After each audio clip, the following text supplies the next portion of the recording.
జరుగుతున్న అవినీతి పాలనకు మధ్యన జరుగుతున్న ఎన్నిక 10 ఏళ్ల రైతు బంధు పాలనకు 2 ఏళ్ల రాబందు పాలనకు మధ్యన జరుగుతున్న ఎన్నిక ఇది వ్యక్తుల మధ్యన జరుగుతున్న ఎన్నిక కాదు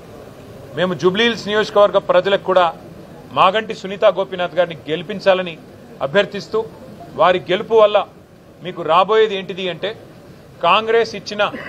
6 గ్యారెంటీలు మీరు జూబ్లీ హిల్స్ లో గట్టిగా కాంగ్రెస్ పార్టీకి దిమ్మ తిరిగే విధంగా మీరు తీర్పునిస్తే తప్పకుండా రాష్ట్రం మొత్తంలో కూడా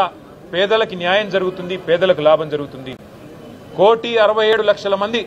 ఆడబిడ్డలు ఎదురు చూస్తా ఉన్నారు ఈ ఆడబిడ్డ గెలుపు కోసం ఆ 1,67,00,000 మంది ఆడబిడ్డలు నెలకు 2,500 రూపాయలు ఏదైతే 100 రోజుల్లో ఇస్తామని చెప్పారో 2 ఏళ్లు గడిచినా ఇయ్యకపోతే వారందరూ కూడా అసహనంతో ఉన్నారు కోపంతో ఉన్నారు ఈ ఆడబిడ్డ గెలుపుతో తప్పకుండా మాకు నెలకు 2,500 వస్తాయని చెప్పి వారందరూ ఆశిస్తా ఉన్నారు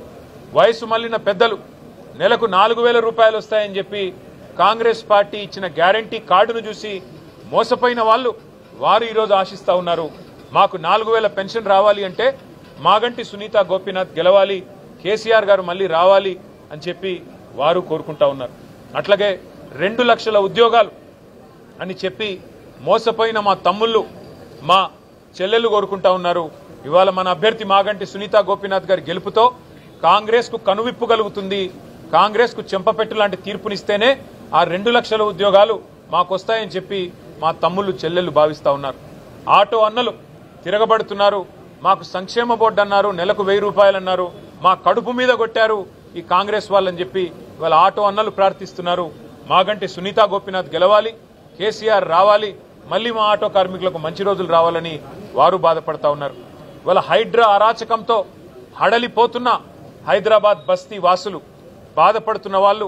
ఎప్పుడు వచ్చి రేవంత్ రెడ్డి బుల్డోజర్ శనివారం ఆదివారం వచ్చి ఇల్లు కూలగొడుతుందో అనే భయంతో బిక్కుబిక్కుమంటున్న పేదలు